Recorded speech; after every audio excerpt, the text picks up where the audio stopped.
what's up guys, Seiko HD here, and this is the iPhone XS Max in 2021. So I've had my iPhone XS Max for about 2 to 3 weeks now, and just before I get into this review, I am absolutely loving the XS Max. For a phone that's 2 years old, you're not missing out on much. Right now in 2021, you can get the iPhone XS Max for around £300 to £500 depending on where you look. The difference in price is in the range of storage, from 64, 256 to 512 gigabytes of storage, which in this video I explained why it's important to choose the right storage option to future-proof your device. The build of the iPhone XS Max is solid and is one of Apple's cleanest designs. I have mine in silver and it looks amazing.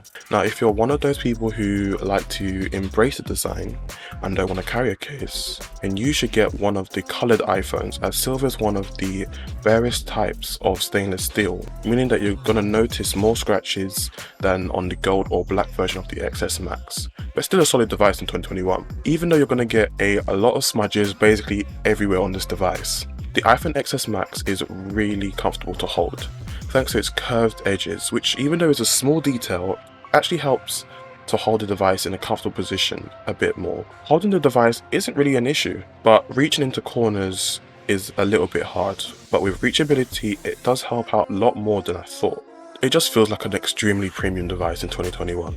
Now I haven't forgotten about those with smaller hands, and the iPhone XS Max is quite a big device with its 6.5-inch display, which is a really massive display. So I would really suggest that you go looking into buying the iPhone XS, first of all because of its smaller display, and second, it's really just a small version of the XS Max. No difference in specs, with the same A12 Bionic chip and the same camera setup, just a smaller battery. The X, on the other hand, might look compelling at a much lower price, but you're missing out on performance with the much older A11 Bionic chip. So let's talk about that massive display on the iPhone XS Max. The display is 6.5 inches, and yes, the notch is still there, but I've seemed not to mind it being there, as there are ways to hide it. For example, watching YouTube videos. By pinching in or out under the video, you can go from the original aspect ratio to full screen and vice versa. But to be honest, the notch has been there for a couple of years now, and is something that's just the new normal. Like, does anyone remember the first gen AirPods when they were released? They got a fair amount of dislike for how they looked, but now you can pretty much see them anywhere. Now, apart from the device being 6.5 inches, it's a Super Retina OLED display, which gives you much deeper blacks and a much better viewing experience, with support for Dolby Vision and HDR10. So when watching films, they look crisp and exactly how it was actually intended to look on a high quality display. And viewing angles are absolutely amazing and easily beats the displays on the iPhone 7 and 8, and is on par with the latest iPhones, so you're not missing out on much there. And sadly, the iPhone XS Max is the last X generation to support true 3D touch, after being replaced by haptic touch. Now, brightness on this display is something you shouldn't even have to think about. It can get plenty bright in bright conditions, and really dark as well. You've got True Tone to adjust the color of the display in lighting conditions, which a couple people don't like, but I actually do. And it makes me feel like I'm not straining my eyes or making them feel like they're just dry. And also the option for dark mode, which is supported by a lot of apps such as Instagram and Twitter. Speakers on the XS Max actually surprised me. Now, coming from a device with just one speaker at the bottom, you're getting true stereo sound from both the earpiece and the bottom firing speaker. But no headphone jack unfortunately, so AirPods and Bluetooth would be an option, unless you want to go and buy the Lightning to headphone jack adapter, which is a bit pricey for what it is. So right now, the iPhone XS Max is running on iOS 14, the latest version of iOS right now. Should you buy the iPhone XS Max in 2021 because of software? And the answer is 100%. Apple's really known for keeping their older iPhones supported to the latest ones as well. Even the old iPhone SE and 6S is still being supported software-wise, being nearly 6 whole years since they were released. So the iPhone XS Max, just a 2-year-old device, would get many more years of support. With iOS, you'll be able to support apps in the long run thanks to the App Store, and better yet, more and more features and improvements to iOS. So that's something you might want to consider if you choose to get an Android. iOS 14 is smooth on the iPhone XS, even though the display is just 60 frames per second.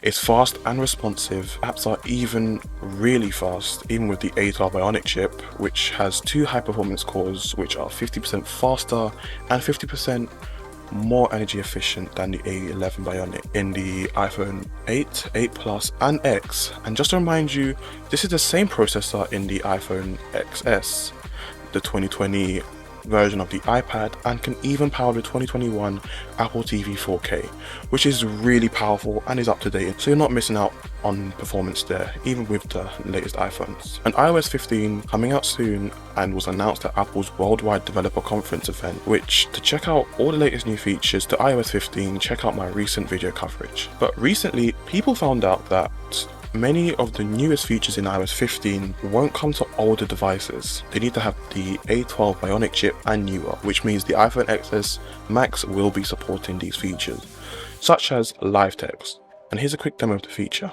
Let's say I just finished a meeting with the team, and I want to capture my notes from the whiteboard. I can now just point the camera at the whiteboard, and an indicator appears here in the lower right. When I tap it, the text just jumps right out. I can use my normal text selection gestures, just drag and copy. Now I can switch over to Mail and paste those in, and then send this off to Tim. Now back to the review. I quickly want to just cover on storage, which I mentioned a while ago. So you can get this device in 64, 256 and 512 gigabytes. And I have my iPhone in 64 gigabytes, and yes, there is plenty of storage. But if I was to go back in time to when I purchased this device, I would have told myself to stay away from 64 gigabytes. Now that's the thing, if you know you're going to be using this thing a lot more, the camera. As a YouTuber, I use my iPhone for recording, and it's great advice for anyone who wants to start out on this platform. And the issue is you can run out of storage from continuously recording in 4K 60, which I do right now, or take a lot of photos, which I'll be getting into next. So just be wary of that. Okay, so let's talk about the camera. I'm going to use my Echo Dot and keyboard for this camera example. Focus is incredible, and you never miss focus on these cameras with HDR. It gives a certain level of pop to photos with colors and darker areas, making photos look vibrant. Portrait mode also gets a bit better, with better edge detection, especially around glasses, which is actually a good improvement from the iPhone X. Now, video recording at 4K 60 looks really amazing, and it's definitely a great option if you don't want to fork out to buy a DSLR camera. Even though there's 2 cameras instead of the 3 on the newest iPhones, I would definitely pick this over Android phones, which could have up to 6 cameras and not even look as good when viewing. Battery life is amazing, and even though with the smaller 3174 mAh battery compared to the bigger 3969 mAh battery on the iPhone 11 Pro Max, this easily gets me throughout the day on a single charge, and maybe can sometimes run into the next day depending on my usage. For example, if I'm playing games, then I'm definitely going to need to charge this up once or twice during the day. But with light use such as recording, scrolling through Instagram or Twitter, watching videos on YouTube, you can get through the day with some battery left. Now a quick mention for those who want to check on my battery capacity, it is at 100%, which is solid. Now the iPhone XS Max. The question actually is, who should be upgrading to this device? Clearly you won't be downgraded from the latest or the newer models, but who should be upgrading? Now for anyone with an older device, let's say the iPhone 6, 7, 8 or 8 Plus, then you should consider the XS Max, and especially if you're waiting for an upgrade or to get it at a good price. And just for the design of the XS Max, you've got the 2 cameras, a 12 megapixel and a secondary 12 megapixel 2x telephoto camera, which takes amazing photos and looks even better on the 6.5 inch HDR display. iOS will still be getting upgrades and this phone will still be supported. Battery life is really good even in 2021. So let me know down below in the comments which device you currently have. Are you considering to get the iPhone XS Max? And if you already have the XS Max, how's it holding up for you? Now, thank you guys for watching this video, and a sub to the channel would be delightful. Make sure you like this video if you found it useful, and I will see you guys in the next one.